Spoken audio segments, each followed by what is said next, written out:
Okay. All right. Now we're learning a strange story that it takes a lot of time.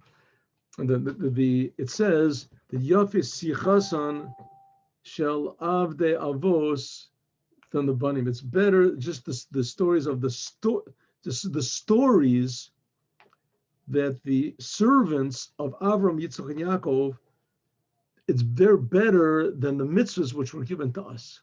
So what does this mean? We'll see that as a tremendously long story. Watch that. This is going to be like 40 sentences just telling about this apparently meaningless shidduch that's found. I mean, Abraham sends him, his servant, to find a wife for Yitzchak.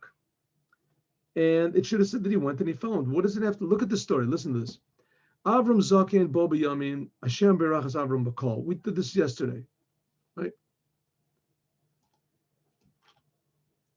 Avram said to his son, to his servant Zaken Beso, that ruled over everything that he had, put your hand under my thigh. And we talked about that also yesterday.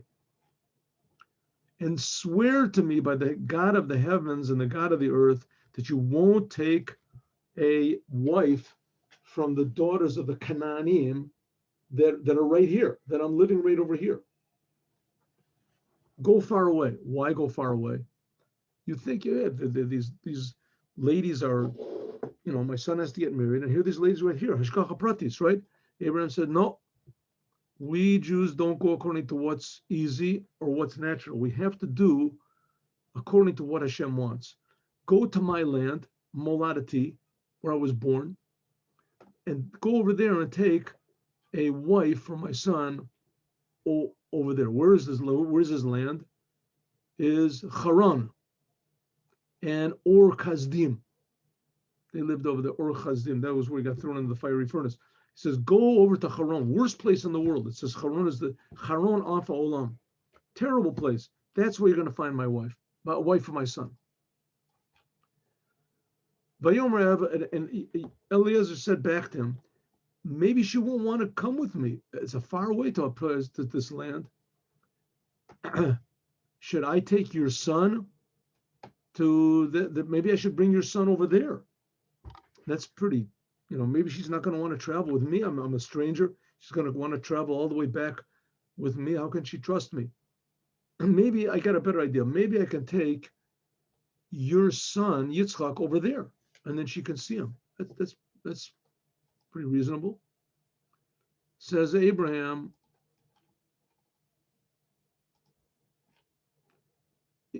said, beware. Don't bring my son back over there. Don't make my son go there. Now, where is Abram over here? When he's speaking about this, he's in the land of Israel. That's where he's now speaking in the land of Israel. And now he wants his son. He says, don't take my son back there.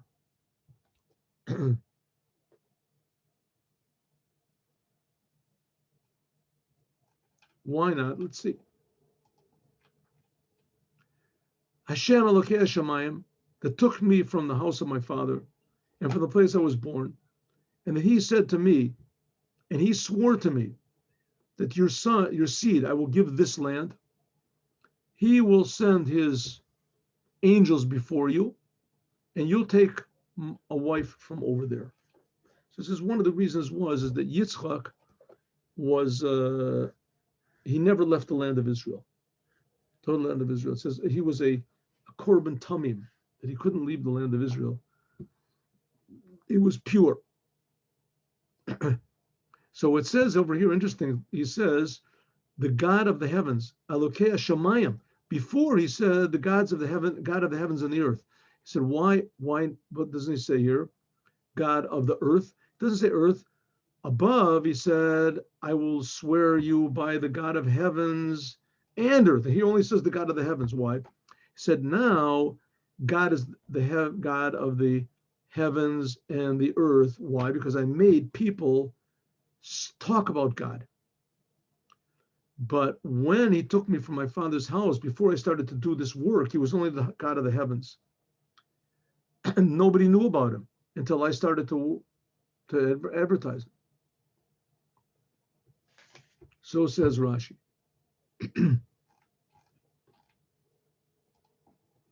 Okay, here it begins. And if the woman, okay, like you said, Eliezer, if the woman doesn't want to come after you, then you're free from the oath. Just one thing, my son, don't bring my son over there, right? Don't bring my son there. He said, then you're free. I will take one from Abner and Eshkol and Mamre, the people that helped him out. He said, don't take my son from that place. He says, Rak, only my son shouldn't go back there, but it ends up Yaakov is going to go back over there. Yaakov is going to go back over there for Lavan, and that's where his Yaakov's wives are going to come from. Okay, the servant put his hand under the thigh of Abraham, and he took an oath to this thing. What happened? The servant, he takes 10 camels, and everything that his master owned, he took. And he went in the land of Aram Naharaim to the place of Nahor. Nahor is going to be the father. We're going to see he's going to die suddenly, strange death. He took everything called Tuv. Shtar, says Rashi, Shtar matana katav liYitzchak, that he wrote a bill of ownership to his son, everything that he had, so that people would want to marry him. So he gave everything that he had. He gave him this deed to Eliezer and says, here, you can see, I personally do not own anything anymore. Everything belongs to my son, to Yitzchak.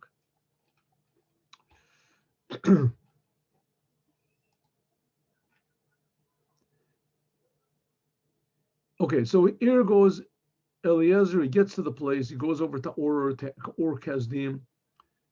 He took them and he said he went to the place of Ir Nechor. What happens next? He puts the camels on their knees. He put them now outside of the year by a well of water. It was the evening when the water drawers came out and drew water. This is, by the way, one of the places where we know that the word bracha in Chassidut always bracha means to bring down. It is also to take the camels and put them on their knees.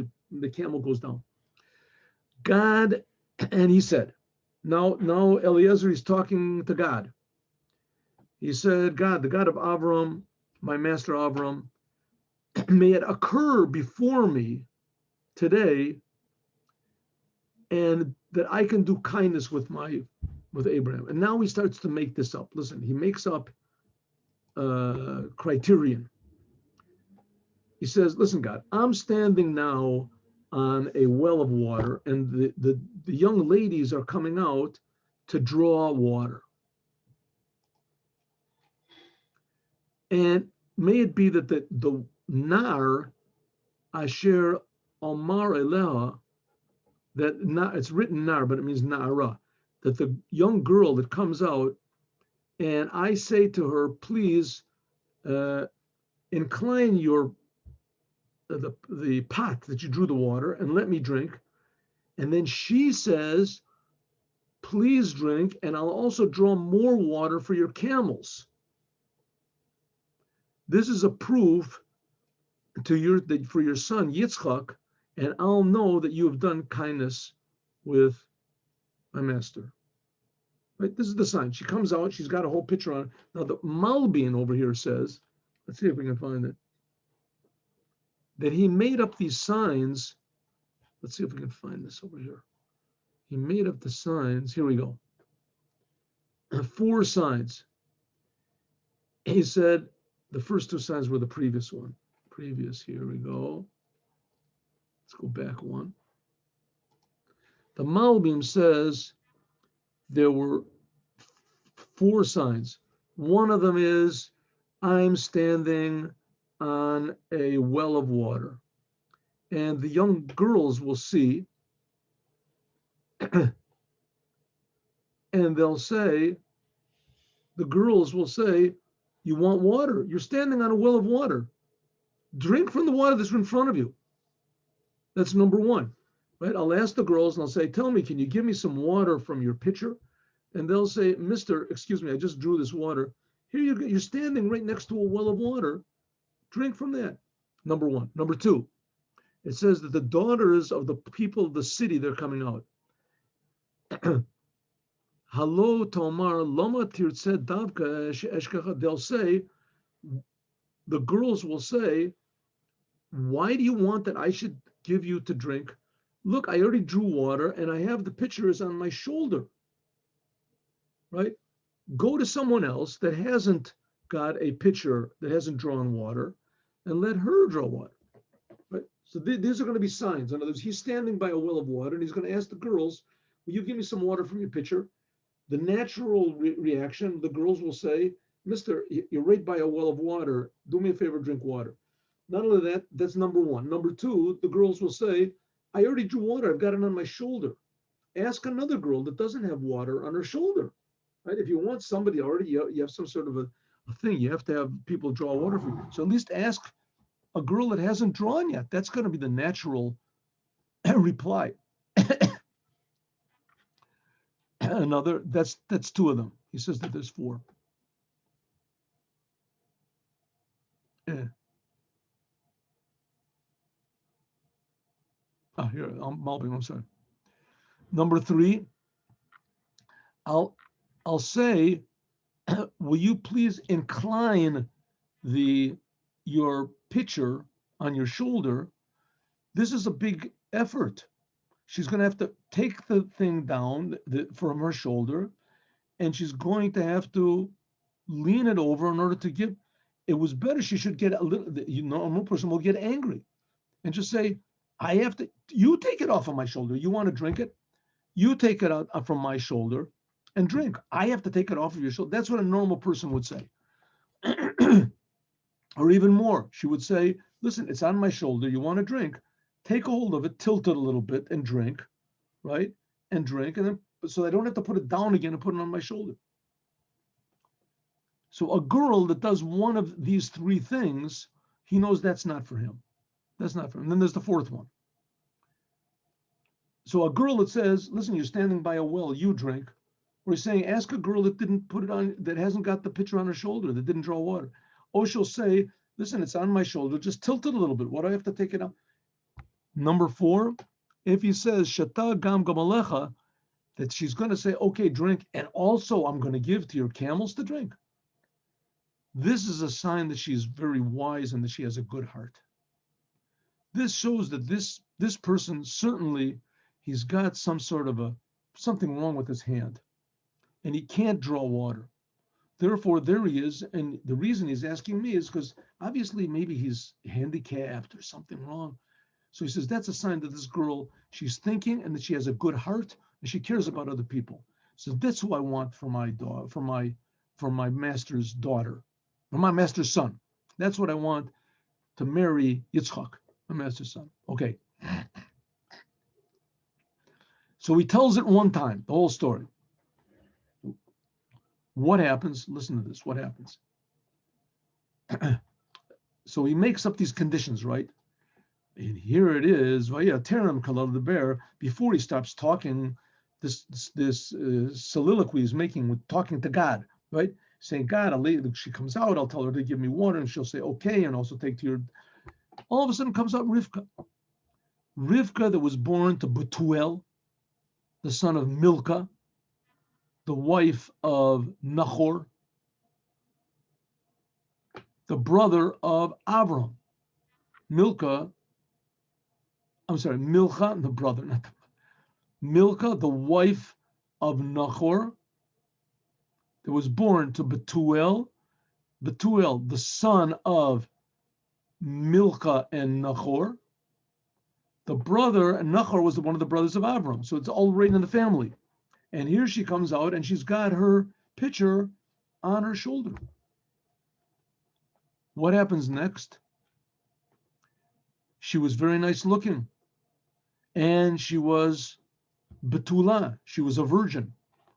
No man had had relations with her in any way.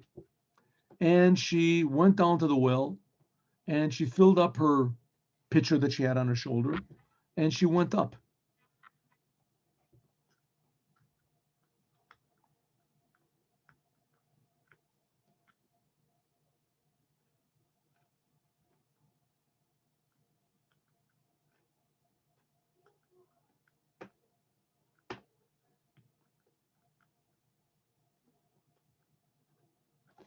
So she went down to the well and she filled up her pitcher.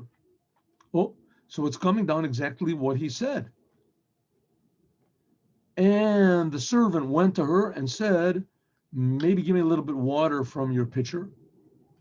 And she, instead of saying, my friend, you just came from a well, do it yourself, or what do you want me to do? Ask somebody that didn't fill up the pitcher, to do it. I got it on my shoulder. And she said, drink, please. And she filled it up again and she gave him to drink. And then after that, she said, also to your camels. He finished drinking and she said, also for your camels, I'll also give them to drink. I'll give them to drink. And she went, they filled it up again, and she gave etc. And she gave it to all the camels. Oh, so he says, this is the lady that I want. Aish mishteh ma'od. He is very amazed. He's totally, how do you say, silent. He wants to know, is this really the one that God has really succeeded his way? And this is really the girl? Is this really the girl that he wants? Okay, of course, in the end, it is the girl. This is her. And when the camels finished drinking, as the man, he took nezem zahav. He took some jewelry from gold. We'll see what a nezem is. A nose ring that weighed a beka, 2 bracelets on her hands, and 10 that they weighed 10 zav mishkala. Says Rashi, beka, this was a hint to the shekels that the Jews are going to take, shekel golgolos, right? That the Jews are going to take when they're numbered, was a shekel. Everyone, and state semidim, this hints at the 2 tablets, which are tzmudot, they're joined, the 2 tablets of the bris, and 10, they weighed 10 units of gold. This hints to the 10 commandments that are on them. Huh? Interesting. Nezim, says the Ibn Ezra, this is put in the nose. And it's also sometimes put a nose ring or an earring.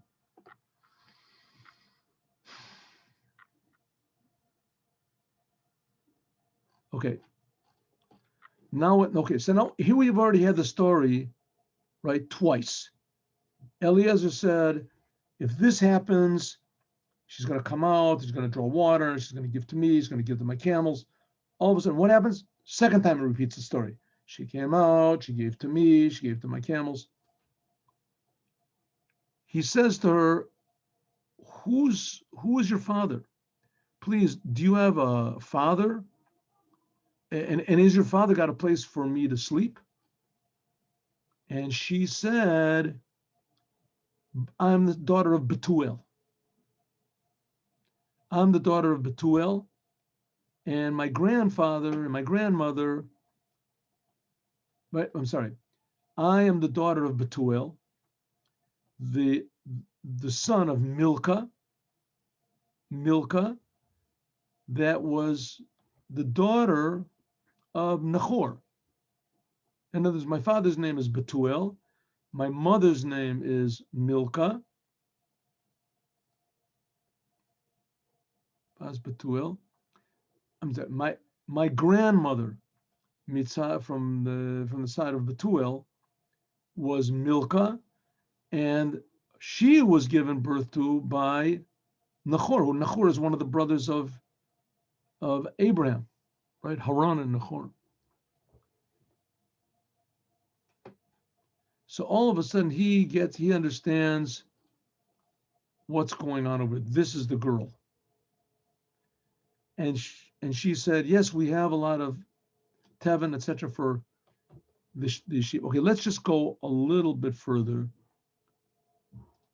So he bows down to Hashem. Now he's going to tell the whole story again. He's going to tell the whole story. What happens again? She went and she told her father, this person's here. He gave her all sorts of gifts.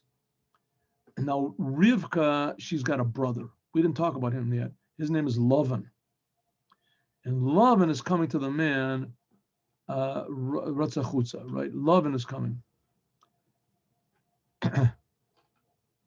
So Lavan comes and he says,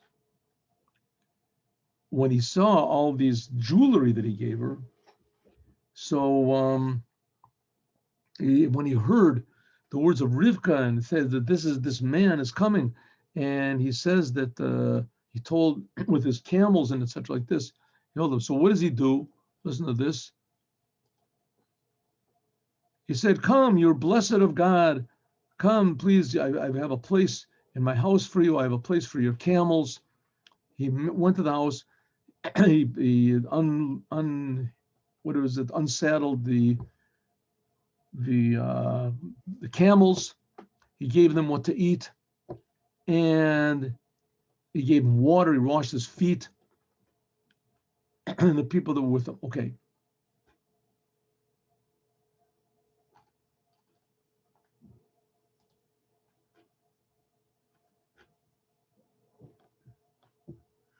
He gave him to eat, and he said, "I'm not going to eat until I tell you the whole story."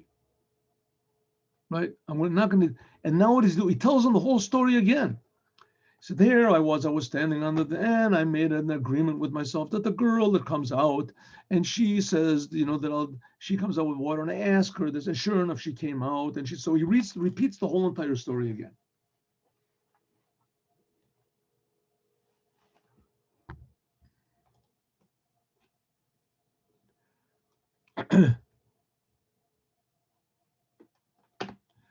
Okay, finally, in the end, what happens is,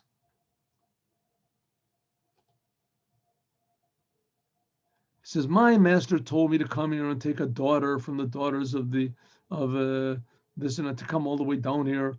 And he tells him the whole story, that he said, "I shouldn't bring my Yitzchak down to here. You have to go up to him." So he says, "I should only take a woman from his family." And here you are. You're like a direct relative of Abraham's brother, right, from Nahor. So if you agree, then okay. If not, then I'm free from my oath. I can just go back home. And now he tells the story. "And it was that I came to the well, and I said to God, please give me success." And the girl that comes out, and there I am, and the girl that comes out, and she gives me and he repeats the whole entire story again. And I say to Betuel and to Lavan. So and he says, "This is what happened," and she came out, and she. Okay, now this repetition in the Zohar and other places, it makes a big explanation about this. And so it says, "I asked her who she was, and she said that she was the daughter of Betuel, and the Betuel is the son of Nahor, right? Then the Nahor, then Milcah." Okay. So I gave her what she had to. So now what happens? They say, "Okay, you want her to marry me or not? What do you think? What do you think? Are you going to Lavan and Betuel?" And they said, "From God has come this thing. We can't say anything bad or good." Right? Lavan answered before Betuel. Lavan, was a Russia, and it was an evil person, and he answered before his father. We're going to see his father is not going to last too long over here.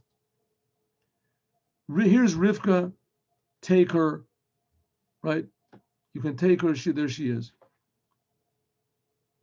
This is when Avram heard these words as he bowed down to Hashem. And he took out all this money and he gave to Rivka, and garments he gave to Rivka, and he gave to her brother and her mother Hey, what happened to her father? Her father Betuel, he was there. Says Rashi, what happened to her father? Sorry.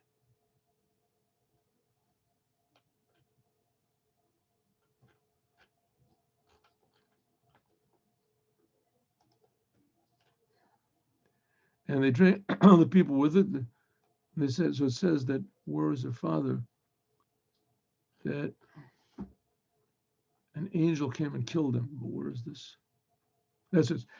Said her father and her mother, let's let Rivka stay over here a few days or 10, and then afterwards she can go. What does it mean a few days? Rashi says, first of all, her mother, her brother, Lavan, and her mother spoke. What about Betuel? Where was he? He says he wanted to stop the whole thing. He wanted to call out the whole shidduch. There came an angel and he killed him. So you see, they got over it pretty quickly because they're still continuing in the negotiations. He said, listen, maybe Rivka should stay here a few days. What does it days? It means a year. Yomim tu golaso, like it says Yomim tia gulato means a year.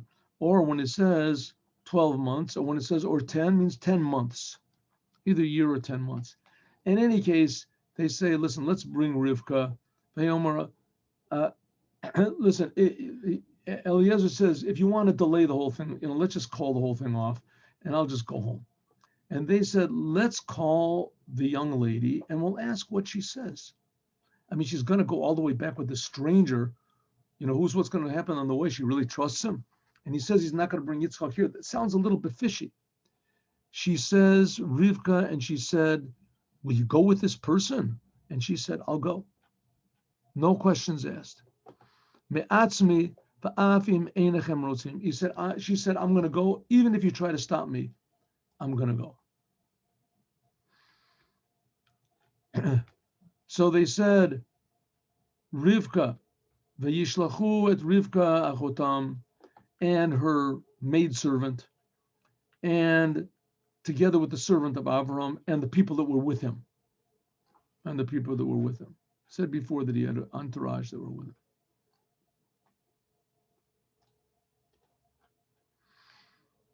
And they blessed Rivka and they said, you are sister, at hayi, you will be at a la'alfe rababa, to thousands and 10,000s, and your seed will inherit the gates of their enemies.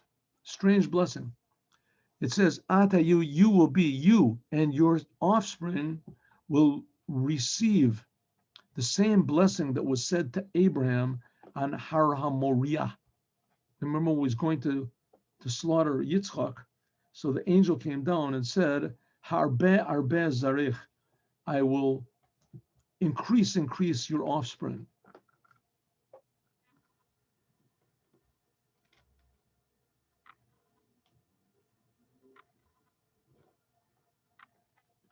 Yehi Ratzon, may it be God's will that offspring, that blessing was given to who? To Avram and to Yitzchak.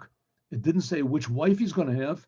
Maybe it'll be a different wife. So they say, may it be God's will that offspring will come from you and not from any other wife.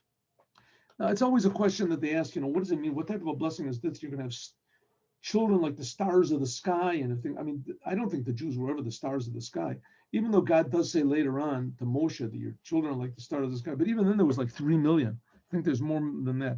So some opinions say that this means the raising of the dead. And that means that only the Jewish people are really going to raise in the dead. I guess there will be some non-Jews that are also raising the dead. And the non-Jews, I don't think they'll even want to raise in the dead. What are they going to do raising in the dead? They'll go to heaven. They'll be whatever they are. It's also very sufficient. Infinite pleasures in heaven. That's also good. But the Jews, the idea of the raising of the dead is the importance and the holiness of the Jewish body. So that's what it means that you're going to have all these, and it's going to come from you. The Jewish people, they are infinite. Okay, I think we're actually finished time. Anyway, Rivka went, and the servant took Rivka, and they went. Let's just get to this last sentence over here that he takes.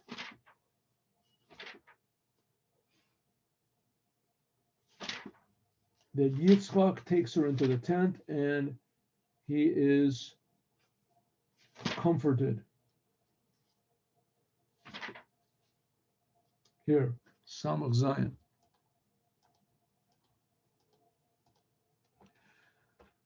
And it says, and Yitzchak saw her, and he took her into the tent of Sora, his mother. And he took Rivka, and she was for him a wife, and he loved her. And he was comforted after the passing of his mother. It says over there, from here we learn, okay, let's just learn Rashi. It says that Rashi says that he brought her into the tent, and behold, she was exactly the same thing as his mother. In other words, she was the appearance of Sora, his mother. That all the time that Sora was alive, when she looked exactly, what does it mean? All the time that Sora was alive, it says she would light candles Erev Shabbos, and they would stay lit until the next Shabbos, until she lit candles again next Shabbos. Also, there was a blessing in the bread that she made. I mean, they used to have who knows how many guests. There was a blessing in the bread, and there was also a cloud over the tent. When Sora died, all these things went away. There was no cloud, there was no blessing in the bread. It was regular bread like everybody else has. And the candles would go out Motzi Shabbos. As soon as she brought Rivka, as everything came back. And that's what it says. The tent of his mother is the way of the world, that all the time that a person's mother is alive, as he's attached to her. When she dies, the only way that he can be comforted is with his own wife. Okay, we've gotten up to Yitzchak. Now tomorrow we'll learn about getting married to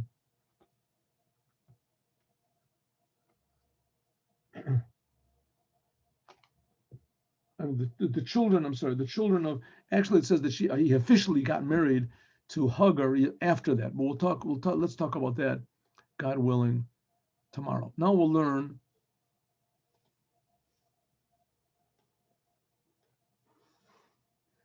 the Alter Rebbe Shulchan Aruch.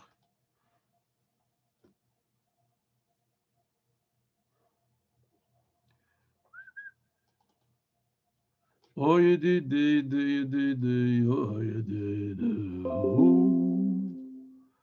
oh, you did,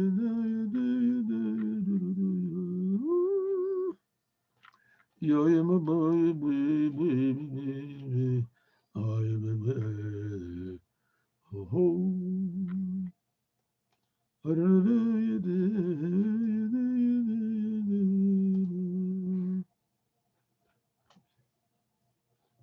Oh, you did,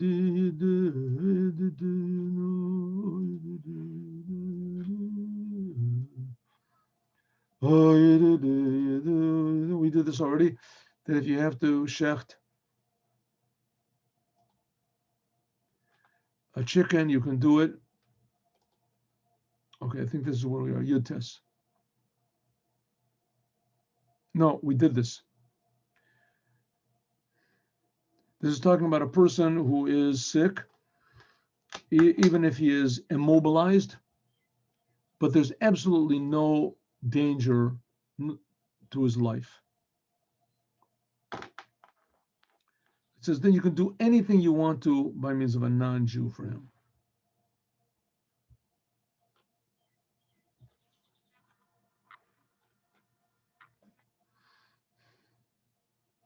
Even if there's a danger of losing a limb,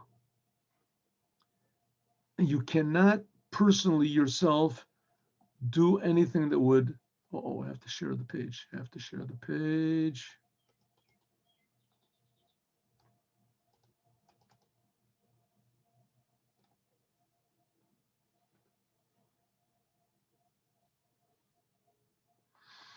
In fact, you can't do anything, right? But if the person is not that sick at all, and he can still go around like a normal person, then you can't do anything.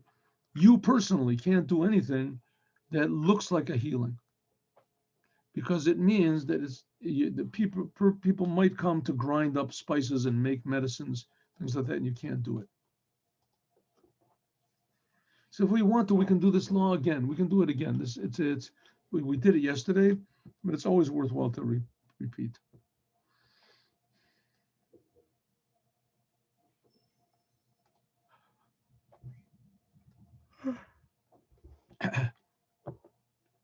A sick person that is bedridden and there's no danger whatsoever, or he has such a pain, a headache, a stomach ache, whatever, that his whole body is weakened, it incapacitates him, but there's no danger to his life. Then we say, even though that he can go, they can walk around, and he's not bedridden, but he's just I say he can't do anything. He's, what do you call it? We're worthless. He can't talk. He can walk around, plays with everything. It hurts his stomach ache. That's the type of people sometimes you say, "Oh, how are you doing, Joe?" And the person sitting next to him says, "He's got a stomach ache. He can't talk. He really." So now you can do anything for him by means of a non-Jew, even total malachas of the Torah, like, for instance, to cook for him, to boil for him, if he needs it. And even though that all the forbidden things, even if they're forbidden to the Torah, it's not permissible to do for a sick person that has no danger. And telling a non-Jew to do work on Shabbos, that's forbidden from the rabbis. You can't tell a non-Jew to work for you on Shabbat. It's a rabbinical prohibition. And they don't permit for you to transgress a rabbinical prohibition unless there's life, even if it's rabbinical. Even from the rabbinical, you can't do it for a person that's not in a dangerous situation. Nevertheless, we allow a non-Jew to even cook for this person, to light a fire and cook, because it's impossible any other way. Since it's permissible on himself, shu muter machmasatzmo, the goy muter machmasatzo elisha maisa nachri gorim lo iser. The food is permissible in itself. What's the transgression over? What's the transgression? The transgression is two transgressions. Number one, saying to the non-Jew. And also another thing, if a Jew cooks for you food, then that food is technically forbidden. That food is what's called bishul akum. And so it's forbidden. So he says, okay, listen, the food is permissible. We're not talking about that the food is forbidden food. The rabbis just tacked on a thing that said if a non-Jew cooks for you, even if he cooks kosher food for you, and he cooks it in a kosher way, but if he does it for you on Shabbos, then the rabbis, not in Shabbos, if he does it in the middle of the week, anytime, if a non-Jew cooks food for you from the very beginning, and the food is nice, honorable food, then that food is called bishul akum, and a Jew can't eat it. So here we have now Uncle Joe.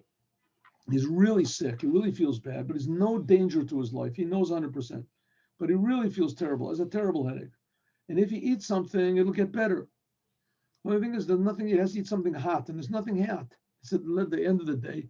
So it says a non-Jew can cook for him, even though that is bishul akum. The rabbis permitted this. Permitted. There's ways also you can hint to the non-Jew that he should do work for you. You're not supposed to tell him. But let's say if you don't, you bring him in, you say, your grandpa is really sick. Oh yeah, really, the doctors say he has to have, cooked food, and we're Jews, we can't cook it for him. Get it? He says, yeah, I understand. I should cook the food for him.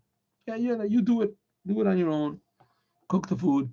So he cooks the food. So there's no transgression by speaking to him, right? Let's say you do it in a way there's no, but there is, that makes the food forbidden, because it's bishul akum. It says that's okay if someone is sick, even a little bit, as if it's that type of a sickness that affects his whole body, as either it's bedridden or he's totally in pain, then we allow him to eat bishul akum.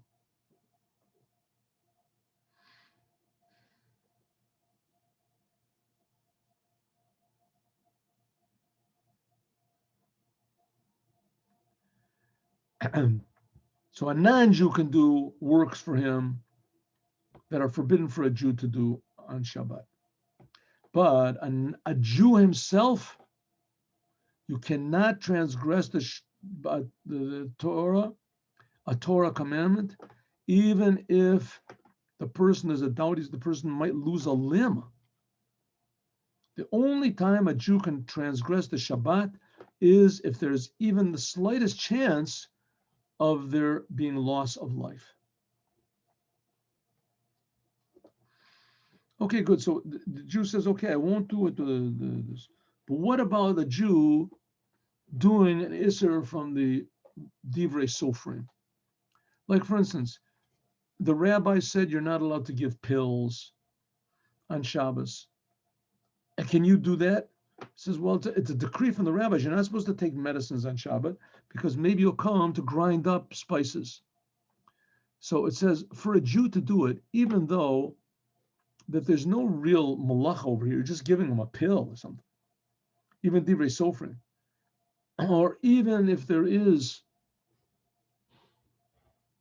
itself a forbidden from divrei sofrim, but doing it, but nevertheless, if this person is so sick that he's bedridden, or his whole body is like incapacitated, or he might lose a limb, then it's permissible to do a transgression, to transgress a rabbinical commandment, also like talking to a non-Jew, tell him to do it. It's permissible to do it without any change whatsoever from the way of the week.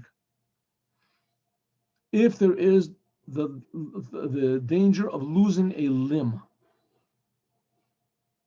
even though that he is not bedridden, and also his whole body isn't sick, but it could be to lose a limb. Like I told you the story about the boy that he had a tendon was cut. So it doesn't really hurt him that much. I mean, it was a cut. It wasn't. And not only that, he wasn't bedridden. It was a tendon in his hand, there was something in his finger. But because it could be that he'll lose a limb, so therefore you can tell a non-Jew to do work for him. Or you can do something which is forbidden from the rabbis, you personally. But if there's no danger of losing a limb, all there is a danger of, if there's no danger of losing a limb, all there is just the person is either bedridden or incapacitated, his whole body hurts that he can't do anything, then you're not allowed to do anything that's forbidden directly from the rabbis by means of a Jew. But it has to be some sort of a normal change, some sort of a change from doing it in a usual way. Do it with the back of your hand, do it with your teeth. And even more, if you do a malacha with a change, an unusual way, then for this Jew who is bedridden or who is incapacitated from a sickness, even if there's no danger for his life, but if you do a thing with a shinui, it's called a shinui. In other words, you do it in an unusual way, you can do a malacha gemura. For instance, ha-goneach, a person who is, coughing or something like that, a child, that it says that the cure for it is to suckle directly from the udder of an animal, milk, a kosher animal.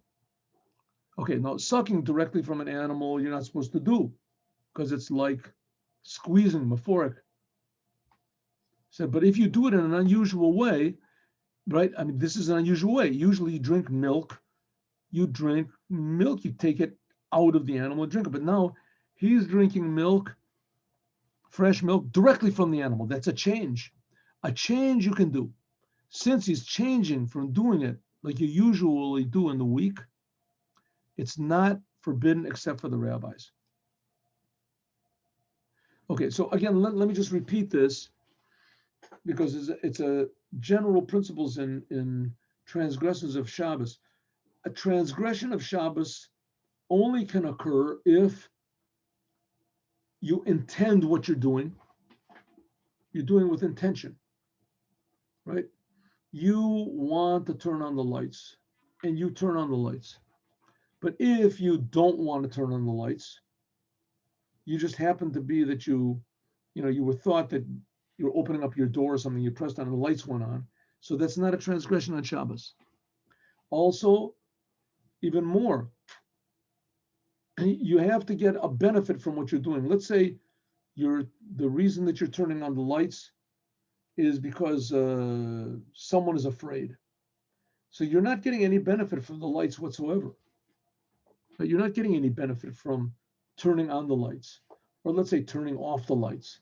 Person it bothers a sick person bothers him. You turn off the lights, so you're doing a malacha that you're not intending to do anything. Like we had about a sikresha, right? He's not getting any benefit from the work that he's doing. It's not intentional. So that's also permissible. It's not forbidden. So it has to be, number one, that he knows what he's doing, he's intending, and he also intends the outcome. He's doing it for a certain outcome. There's also another thing, you're doing it in a normal way. If you do a malacha on Shabbos and you do it in an abnormal way, then it's not forbidden from the Torah. So let's say even he takes a match and he lights the match with his teeth, or he turns on the lights in the room with his nose. So of course it's forbidden, but because he did it with a change, it's only forbidden from the rabbis. Now, let's not belittle being changed from the rabbis. The fact is a transgression from the rabbis is just as severe as a transgression from the Torah, maybe even more. But it's just that the Torah decided that the punishment is less, and that there's less stringencies in laws from the rabbis. Right? If you have a doubt, if you did a rabbinical commandment or not, you have a doubt. Did I make a blessing before I took the lulav and esrog? Did I make a blessing or not? You don't make another one because it's a doubt. Because the blessing is only from the rabbis. But if you have a doubt, if you took the lulav and esrog, then you have to do it again because it's a doubt from the Torah. Okay, there's different repercussions from a command, if saying that something is forbidden from the rabbis or forbidden from the Torah. But here we're saying that if you do something that's forbidden from the Torah and you do it with a change, an unusual way on Shabbat, then that lowers down the level of the sin. It's no longer a sin from the Torah, it's only from the rabbis. And because it's from the sin from the rabbis, so there's certain sick people that you're allowed to do things from the rabbis for them. Like we said here, a person who's in the danger of losing a limb, or a person who's bedridden. So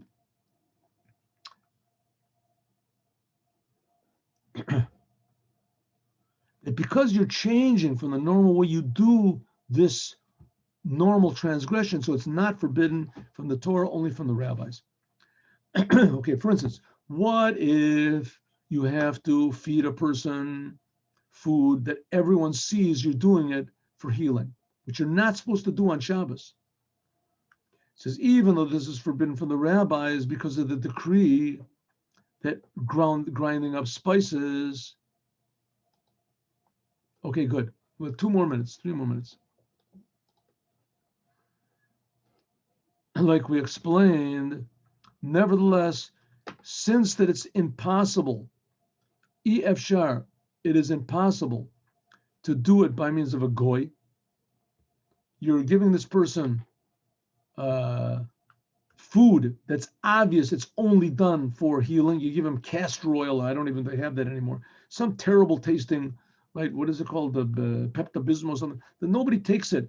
And you're not allowed to do that on Shabbos. You're not allowed to do something which is obviously used for healing. But nevertheless, because there's no other way to do it, and you can't find a non-Jew, and because this Jew hurts his whole body, or he has a big headache, or he's bedridden, because he is sick his whole body, therefore they permitted for him to do it. Some people say it's not permissible. If a person hurts his whole body or he's bedridden, too bad. You have to find a non-Jew to do it. You can't do it. But as far as the law, because it's only, we're saying that you're allowed, a Jew is allowed to transgress a commandment from the rabbis. So because it's only a rabbinical one, therefore you can. So what's the final law? What do we final take from this? A person who is bedridden because he's sick, or he's such pain He's incapacitated, can't do anything, but there is absolutely no danger to his life, according to all opinions. No danger to his life. Then it is not permissible for a Jew to transgress any Torah commandment. But you can tell a non-Jew to transgress a Torah commandment. And you also can transgress a Torah commandment if you do it with a shinui, with a change, an unusual way, because you're doing it for this person. And he says that's the law. Some people disagree, but that's the law. And we'll finish today with this. Thank you very much. God bless you. See you tomorrow, 8:15 in the morning. We're going to start a new mimer.